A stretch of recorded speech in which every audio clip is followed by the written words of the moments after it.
हनुमान जयंती की बधाई आशीष जी ने दी है। मेरी अपनी ओर से भी आपका स्वागत है, बधाई है।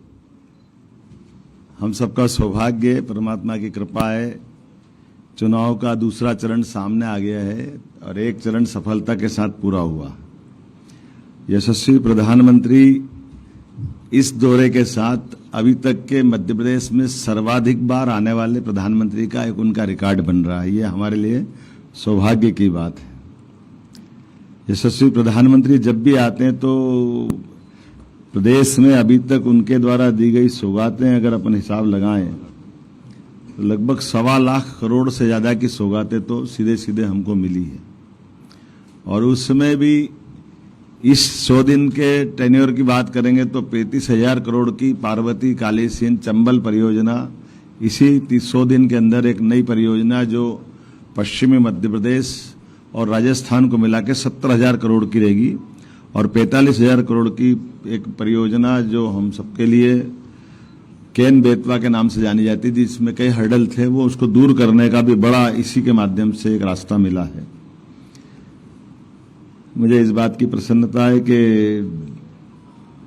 अक्टूबर 2014 में और खास करके सब मिलाकर के 2 अक्टूबर 2023 में ग्वालियर में 19,000 करोड़ की, ऐसे करके कई भूमि पूजन, लोकार्पण, शिलान्यास के पुराने रिकॉर्ड देखें, उसकी तुलना में नए रिकॉर्ड हम देखेंगे तो माननीय प्रधानमंत्री जी के सब क्षेत्रों में समान रूप से जितना ध्यान देना चाहिए थे मध्य प्रदेश का, जो हम स्लोगन चला रहे थे कि एमपी के मन में मोदी और मोदी के मन में एमपी। अकेले रेलवे का मैं बताना चाहूंगा कि रेलवे का 2013 के पहले 150 करोड़ रुपया मात्र हमारे राज्य को मिलता है। आज की स्थिति में 15,500 करोड़ रुपया रेलवे प्रतिवर्ष अपनी इन व्यवस्थाओं के लिए खर्च कर रही है।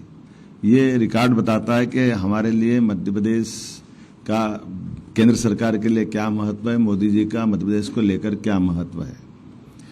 आईटी से लेकर इंडस्ट्री तक, इरिगेशन से लगा करके तमाम सभी क्षेत्रों में समान रूप से ध्यान देते हुए जिस प्रकार से माननीय प्रधानमंत्री जी ध्यान दे रहे हैं, ऐसा लग रहा है कि वास्तव में हमारे लिए तो ये सबसे अच्छा स्वर्णिम काल है जब उदारता पूर्वक संसाधन केंद्र सरकार के माध्यम से मध्य प्रदेश को मिल रहा है। चूंकि चुनाव की बेला है और चुनाव की बेला में अभी इसी आचार संहिता के बाद से लगातार 7 अप्रैल जबलपुर, 9 अप्रैल बालाघाट, 14 अप्रैल नर्मदापुरम, 19 अप्रैल दमोह लगातार, और ये अब हमारे यहाँ इसी माह जो कल आने वाले वो 5वीं बार आएंगे। और ये एक सभा थी, लेकिन अभी कल की एक साथ हमारे 2 सभाएं रहेगी, एक सागर में, एक हरदा में, और एक रोड शो हमारे यहाँ होने वाला है। कितना अच्छा एक प्रयोग माननीय मोदी जी ने यह भी किया है कि हमारे पास बड़े महानगरों में, मैं जबलपुर में मौजूद था स्वयं, बगैर बोले भी भाजपा का प्रचार कैसे करते हैं ये रोड शो के माध्यम से उनने करके दिखाया है। मेरे हाथ में भी कमल का फूल दिया, उनने भी कमल के फूल का चिन्ह लिया और मुंह से एक शब्द नहीं बोला, लेकिन पूरे रोड शो में कमल के फूल की जो हमारी इस चुनाव में सबसे ज्यादा प्रचार की जरूरत है, तो ये भी एक कितना एक अनुपम तरीका है कि हमारे रोड शो में अंदर की तरफ घुस करके अपनी बात भी पूरी कर दो और वो आम सभा के लायक सारा तामझाम, भाषणबाजी वगैरह कुछ न करते हुए मौन रूप से भी अपने वोट की अपील करते हैं। ये यूनिक प्रयोग वाकई अद्भुत है। ये हमारे लिए महानगरों की तरफ से तो एक तरह से संदेश भी है कि प्रत्याशी का प्रचार भी हो जाए और भाजपा की बात भी हो जाए, और हमारे लिए ये जो आम सभाओं के लिए जो एक अनावश्यक बड़े महानगरों में कष्ट होता है कि जगह की दिक्कत आती, संख्या की परेशानी आती है, लेकिन चुनाव के दरमियान ये बाकी पार्टियों को भी सीखने लायक प्रयोग है। मैं उम्मीद कर रहा हूं कि जिस प्रकार से मोदी जी आ रहे हैं और ये हमारे लिए भोपाल आना है, उनके लिए हमारे लिए सौभाग्य की बात है। राजा भोज की नगरी, रानी कमलापति की नगरी में भव्य रोड शो भी होगा। ये लगभग 1 किलोमीटर का होगा, जो मालवीय तिराहा रोड से प्रारंभ होकर रोशनपुरा पूरा करते हुए मेजर नानके चौराहे तक खुले रथ में वो जनता का अभिवादन करते हुए इस रोड शो को पूरा करेंगे। 200 से अधिक मंचों पर अलग अलग प्रकार से हमारे माननीय प्रधानमंत्री का अपने नागरिकगण अभिनंदन करेंगे। अपने अपने तरीके से विभिन्न समाजों के लोग, विभिन्न कलाकार, साधु संत, सभी प्रकार की तरह से जो एक हमारी भव्य परंपरा रही है अतीत में मध्य प्रदेश की, उस परंपरा के हिसाब से हम बहुत भव्य पुष्प वर्षा के साथ माननीय प्रधानमंत्री का स्वागत करेंगे। और जैसा कि कहा गया है, कांग्रेस ने जो बोलना बोले, उनको भगवा से आपत्ति हो सकती होगी, लेकिन हमने तो कहा कि भगवा के प्रति ऐसी आपत्ति होना, ये इस आपत्ति पे हमारी आपत्ति है कि इनके मन में जो होगा होगा, लेकिन हमारे मन में तो भगवा के लिए सदैव युगों युगों से भारत में हमारा अपना भगवा, भारत माता के अगर चिन्ह की कल्पना करें, भारत माता के चित्र की, तो उनके हाथ में ध्वज कौन सा है। और कोई भी हमारा देवालय उठा के देख लो, उस पर पताका अगर लहराएगी तो क्या लहराएगी। कोई भी साधु संत घर छोड़ के संन्यास ग्रहण करता है, तो हमारे यहाँ तो सूर्य आधारित संस्कृति है। तो जो त्यागमय संस्कृति है, वैराग्य की संस्कृति है, उदार संस्कृति है, सबको समाहित करने वाली संस्कृति है, इसके प्रति नफरत ये कतई बर्दाश्त नहीं की जाएगी। इसलिए हमने कहा भगवामय ये रोड शो रहेगा। हमारे अपने मन में जो भाव है उसको प्रकटीकरण में हमें कोई संकोच नहीं है। दुल्हन की तरह भोपाल सजेगा, सभी वर्ग की महिलाएं, पुरुष जो आरती उतारते हुए, हमारी परंपरा है। हमारी बंगाली समाज की बहनें तो बहुत अच्छे से शंख वादन करके और शंख ध्वनि के साथ, और लक्ष्मी माता की उल्लूक की जो सवारी का दृश्य रहता है, वो शंख के साथ एक विशेष ध्वनि से भी अभिनंदन करती है। वो अभिनंदन का दृश्य रहेगा। और गगनभेदी मोदी मोदी के नारों के साथ पुष्प वर्षा करते हुए सभी प्रतिष्ठान से आपके सबके माध्यम से अपील कर रहे हैं कि जहां जिसके प्रतिष्ठान है वो भी स्वागत करे, वंदन करे, अभिनंदन करे। दुनिया के सबसे लोकप्रिय प्रधानमंत्री हमारे बीच पधार रहे हैं, तो ये हमारे लिए गौरव की बात है, गर्व की बात है। और एक ऐसे प्रधानमंत्री जो जिस ढंग से उन्होंने आर्थिक व्यवस्था से लेकर सब क्षेत्रों में भारत का मान बढ़ाया, सम्मान बढ़ाया। 200 साल से ज्यादा इंग्लैंड ने हमको एक तरह से गुलाम रखा था, उसको भी पीछे छोड़ करके आर्थिक व्यवस्था में जो 5वां में हम डूब करके एहसास करेंगे कि इंद्र की इंद्रासन वाली सभा भी कम पड़े, हमारी सभा का ये जो दृश्य दिखे वो अपने आप में हमको गौरवान्वित करता दिखाई दे। अलग अलग सांस्कृतिक झांकियां भी रहेगी। और खास करके हम सब जानते कि माननीय प्रधानमंत्री जी की हर बात को लोग कितनी गंभीरता से लेते। कोरोना के संकट काल में स्पष्ट हो गया था, जब उन्होंने अपनी बात लॉकडाउन के समय पूरे देश से आह्वान किया। बड़े बड़े देश लॉकडाउन में डर रहे थे, लेकिन ऐसे कड़े निर्णय को लेकर प्रधानमंत्री जिस ढंग से अपनी हिम्मत दिखाते हैं, उसी प्रकार से इतने ज्यादा सुरक्षित या उनकी सुरक्षा की आवश्यकता उसके बाद भी जनता के बीच जो सहजता से आ रहे हैं, ये हमारे लिए एक तरह से सौभाग्य की बात है कि एक ऐसे राजनेता जो जनता से लगातार जुड़े रहना चाहते हैं, इसलिए जनता के बीच सहजता के साथ आ रहे हैं। ये वाकई हमारे लिए सौभाग्य की बात होगी। मैं आपके माध्यम से, खासकर विधानसभा चुनाव में हमने जिस प्रकार से उनके उस स्लोगन को लेकर के पूरे प्रदेश में विजय की एक यात्रा प्रारंभ की थी, एमपी के मन मोदी, मोदी के मन में एमपी, हम एक बार फिर लोकसभा में इसी भाव को प्रकट करते हुए दिखाएं। ये आप सबसे मेरी गुजारिश है, आप सबसे मेरी कामना है।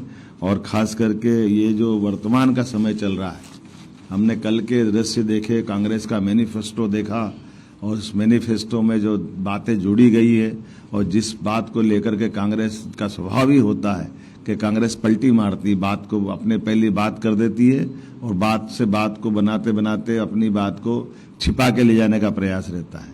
कल जिस ढंग से ये सारी बातें आई है, मैं इस बात की निंदा भी करता हूं कि हम किसी वर्ग विशेष के लिए कैसी बात कर सकते हैं। सभी का संसाधन पे हक हो सकता है, केवल एक वर्ग का संसाधन पे हक होना ये कौन सी बात है। ये उसी प्रकार की बात है जो प्रधानमंत्री तत्कालीन उस समय मनमोहन सिंह जी ने कहा था कि सभी संसाधन पे हक अगर है तो मुसलमानों का है। ये बात बहुत निंदनीय है। डायरेक्ट इनडायरेक्ट रूप से मैनिफेस्टो में इस ढंग से कांग्रेस ने फिर इस बात को दोहराया है कि ये हम इस ढंग की बात की निंदा भी करते हैं और उम्मीद करते हैं कि इस बात के लिए कांग्रेस अब बजाय दाएं बाएं ऊपर नीचे जाने के वो देश से माफी मांगे कि उनका ये जो दृष्टिकोण है, अब वो लाख कुछ भी कहे, लेकिन जो लिख करके दिया है उनके मैनिफेस्टो में वो कुछ छिपा हुआ नहीं है। मैं उम्मीद करता हूं कि चुनाव की इस बेला में जनता के सामने दूध का दूध, पानी का पानी होना चाहिए। आज के इस अवसर पर आप सबने मुझे मेरी बात को प्रेम से सुना, आपका आभार। अनुराग जी।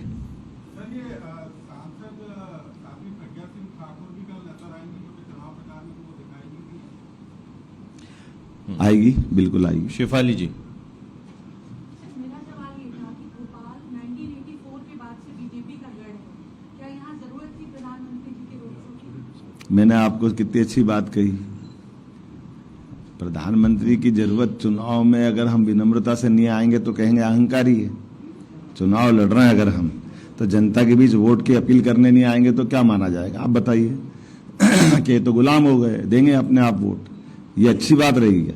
उनने विनम्रता से आकर के जनता के बीच ये जो आभार भी मानेंगे, हमको पिछली विधानसभा जिताई, लगातार सरकार में तीसरी बार जनादेश ले रहे हैं, तो हमको जनता के बीच तो आना ही पड़ेगा, हर बार आना चाहिए, आना भी पड़ेगा। अब इसका उल्टे कांग्रेस के लोगों से कहो कि आप इतने दिन से हार रहे हो फिर भी नहीं आ रहे हो, ये आपको शर्म आना चाहिए। वो कोई आने को तैयार नहीं, ना वो यहाँ आने को तैयार, ना राम मंदिर के दर्शन करने को तैयार, कोई नहीं जाने को तैयार अयोध्या में। वोट तो मांगेंगे कि राम आपके नहीं हमारे भी है, तो आओ ना भैया अयोध्या में, क्यों दर्शन करने नहीं जा रहे हो? अतुल जी। सर, पहले चरण का मतदान हो चुका है, पूरी ताकत के साथ आप लोग चुनावी मैदान में भी थे, लेकिन अगर वोट परसेंट देखें तो पिछले चुनाव की अपेक्षा कम हुआ है, और जब भी वोट परसेंट कम होता है तो एक महीने कांग्रेस को फायदा होता है और ज्यादा होता है तो बीजेपी को फायदा होता है। ये जो कम हुआ है इसके पीछे क्या वजह क्या है? देखो, मैं दो तरह से इसकी बात का जवाब देना चाहूंगा। एक तो वर्तमान के समय में बजाय कोई और बात देखे, प्रशासनिक दृष्टि से जो मेरी बात ध्यान में लाई गई है कि ये हमारे लग्न सरे का समय था, शादी ब्याह बहुत ज्यादा थी, और पिछली बार चुनाव उस सेक्टर में मई में हुए थे, अभी अप्रैल में हो गए, तो फसल कटाई का समय भी यही है, तो लोग अपने अपने फसल कटाई में भी लगे हैं, लग्न सरे में, शादी ब्याह में भी लगे हैं, अलग अलग प्रकार की कई क्षेत्रों में मान के कार्यक्रम चल रहे हैं जो वर्षा काल के पहले पहले हो जाते हैं। तो वही कई कारण है जिसके कारण से इस पे ध्यान गया, लेकिन उसके उल्टे कांग्रेस बीजेपी की अगर बात करोगे तो रिकॉर्ड बता रहा है कि चुराट में हमारी विधानसभा नहीं है, लेकिन सीधी जैसे सबसे ज्यादा वोटिंग होने वाली लोकसभा की बात करेंगे तो एवरेज हमारी बाकी विधानसभा में 8, 10, 12% वोट कम गिरा है, लेकिन अकेले सीधी में 20%, चुरट में 20% ज्यादा कम गिरा है। तो कांग्रेस को फायदा है कि नुकसान है, कांग्रेस डिसाइड करे। रूपेश जी। हाँ, बोलिए। कांग्रेस के प्रदेश अध्यक्ष जीतू पटवारी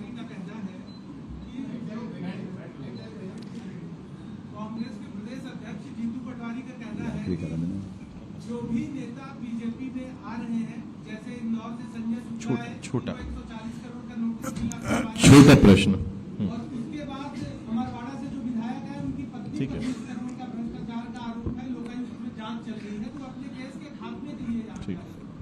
मैं आपसे पूछना चाहता हूं, उनने तो इसके अलावा भी बोला है जो आप नहीं बोल पा रहे हैं। वो कह रहे वो सारे बेईमान, भ्रष्टाचारी और जने क्या क्या शब्द बोले गए जो मुझे बोलने में भी शर्म आ रही है, वो सब बीजेपी में जा रहे हैं। अब मैं आपसे प्रश्न पूछता हूं उनके माध्यम से, जिनके लिए आपने बात कही, विक्रम हाके हमारे पास आए थे महापौर, वो वापस उनके पास गए, तो हमारे पास तो उनने ऐसे भेजे थे, तो फिर वो वापस वो कैसे ले रहे हैं उनको, जिनको वो गालियां दे रहे हैं? अब ये उनके सोचने का विषय है, हमारे सोचने का विषय है। मकरन जी।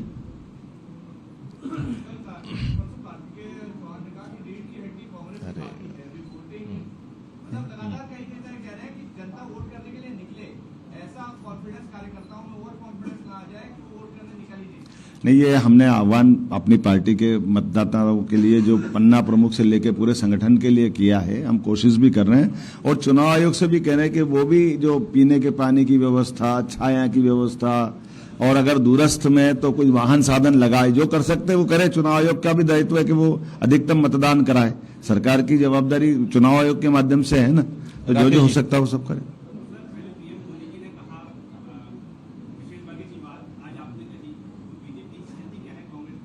अरे हम क्या चाहते हैं लिख के तो वो दे रहे हैं, हमारा क्या रोल है? हम तो कह ही नहीं रहे। मनमोहन सिंह जी ने नहीं बोला क्या ये, तो बोले वो और गाली हमको पड़े, हम क्या करें? अनुराग जी एक मिनट, हरिओम जी एक मिनट, अभी हरिओम जी, इसके बाद अनुराग जी पहले बैठिए, जिसका नाम लिया उसी के। देखिए, हमारे लिए तो सभी वर्ग बराबर है, हमारे लिए चारों वर्ग बराबर है। उन चारों वर्गों में हम समान रूप से काम कर रहे हैं। उसके अंदर की श्रेणियों में हमारे पास कोई श्रेणी नहीं है। सर, आप विकास की बात कर रहे हैं, छोटा सा। केंद्र में आपकी सरकार है, मध्य प्रदेश में आपकी सरकार है, केंद्र सरकार ने भी माना है कि भोपाल हाथ नीचे करके ही बोल सकते। सरकार ने भी माना है कि भोपाल का मेट्रो प्रोजेक्ट चलो। 5 साल पीछे है। कोई बात नहीं, बैठिए। मैं सहमत हूं ना, वो तो है, तो मैं भी क्या करूं आपके और हमारे सामने है। विजय जी आइए।